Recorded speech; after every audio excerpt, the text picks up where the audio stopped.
Hi, I'm Katie Keebles here with Fatima Khan, a 19-year-old journalism student here at Mizzou. Um, she is here to talk with me about diversity. Fatima has a big, diverse culture and ethnicity, and she'd love to talk about it. So, Fatima, could you tell me a little bit about your ethnicity and the different races and religions that you represent? Sure. Well, my mom is a Filipino and Hawaiian and Spanish. So, her religion that she took on was Catholic, and all those three different like ethnicities are obviously like Asian and Pacific Islander. So she was like there most of her life, and then she came over here like when she was like 16. And when my dad is from the Middle East, and he's like just a whole bunch of Middle Eastern stuff, but he's Muslim, and that's what he practiced until he came to America when he was like around the same age my mom was. So I'm like a mixture of like 3 or 4 different things, and it's pretty awesome. Okay, so um, did you practice more Catholicism or Muslim? Okay, I got a taste of both. I remember going to church. I remember going to the mosque. I remember practicing, or like celebrating the Christian holidays. I remember celebrating the Islamic holidays. It was kind of cool because I always got like double the presents, and it was just really cool to be able to celebrate both.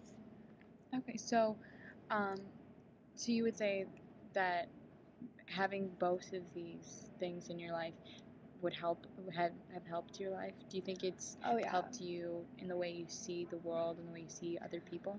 Oh yeah. I mean, I don't necessarily know about every other person and how they feel about diversity, but I'm a lot more open, a lot less judgmental. I'm really interested in other cultures and the way other people choose to live their lifestyles.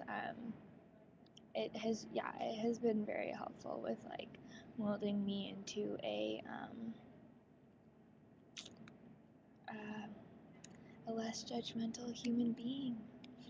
So now, what would you label yourself into a culture group? Um, no, I was never like forced to do anything or to practice anything.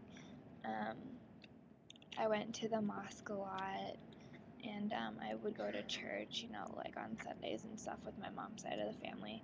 But I wouldn't identify myself with either one of them, especially lately. Once I started getting into high school and stuff, I just took on other activities outside of religion, like stuff at school, and I just didn't have time for it. Um, so yeah, I wouldn't identify myself with any of the religions, and I don't think other people would either, the people who know me. Okay, so now those people who don't know you, have you noticed a visible change in the way they treat you as opposed to other people? Mm, I'm not really sure how other people see me.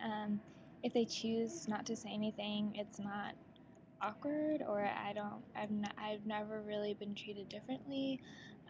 If they do choose to say something, it's always a question about my ethnicities, what I am.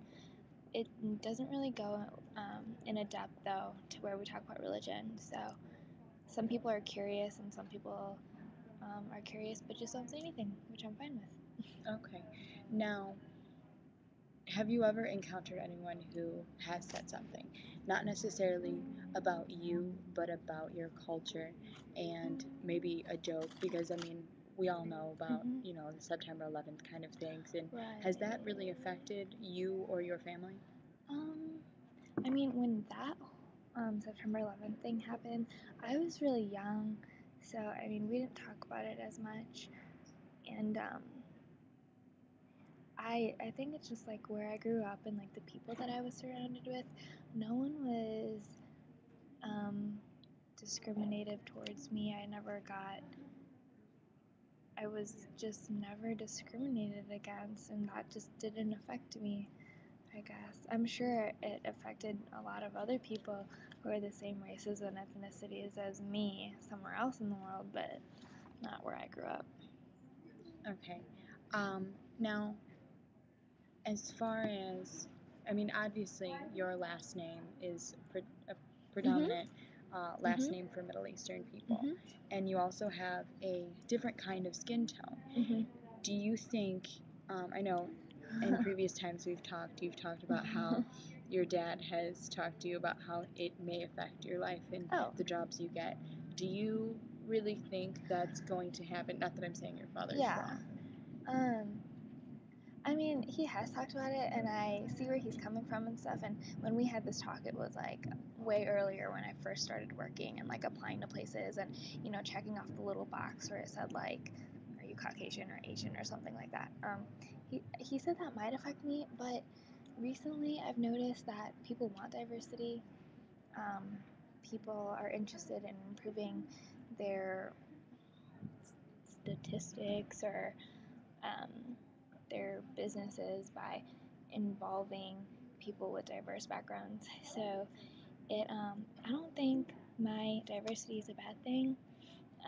As far as my skin tone, everyone wants to be tan, so I like that I'm tan. I don't have to spend the money for it. Okay, so now, away from your culture and ethnicity, do you feel that you've been discriminated against as a teenager, just with your age and um, the misconceived notions about that? Do you think that's affected your life? Are you just asking me about like just my age? Yeah, and Completely. like a Okay. lot of older people say that, you know, kids these days aren't, you know, considerate and things like that. Do you ever feel like that's a big part of your life, the Yeah, stereotype? actually, that affects me more than the whole religion thing. And it does anger me because there is a good percentage of kids who are inconsiderate and who don't have manners and are just disrespectful. But I wasn't raised like that, and I don't like being put in that kind of category. Yeah, it does suck. Okay. So do you think whatever part of your life that you feel this goes with the most, but do you feel like whatever kind of discrimination you've ever had, do you think it's changed the way you act and the way you feel and the way you treat other people? Probably.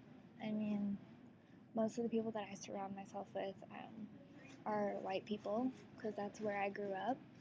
And I mean, not saying like that's who I'm comfortable around, but that's just what I've seen my whole life. And they probably haven't experienced like some of the stuff that I've been through. So it does make me more considerate of what I say to people, how I say things, um, what I judge people on. I mean, that's how it's helped me. Okay, so now would you say that your diverse background, do you think that changes the way you think about others? I know you were saying that you don't really face that much discrimination as far as your cultural background, but do you think the fact that you have such a diverse cultural background, do you think that affects the way you treat other people?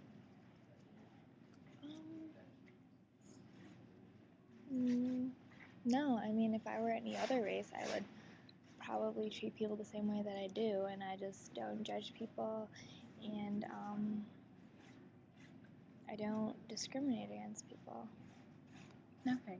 Now you were telling me before we started this interview something about Rush and how that like how your background affected that. Now, Rush, you're talking about the sorority recruitment. Yeah. Well, I mean, it's just like, and it's the way I see things is probably really different from the way most people see things because I went into Rush with like a really diverse background saying, you know, a lot of houses will be interested because I am so diverse and I do have a lot to talk about, like this conversation that we're having right now. And some people were probably saying, like, what is she doing here? Like, most of Greek life a really big percentage is a bunch of Caucasian people, but I'm used to it. Like, I don't care, and that's just who I identify myself with. So, people probably think I feel discriminated against, but I really don't. I like Greek life, even though I'm probably like one of the 3 or 4 in our whole entire chapter who is like diverse or like the minority. Okay, well, thank you so much for taking your time out to talk with me, and keep being on diverse. Thank you.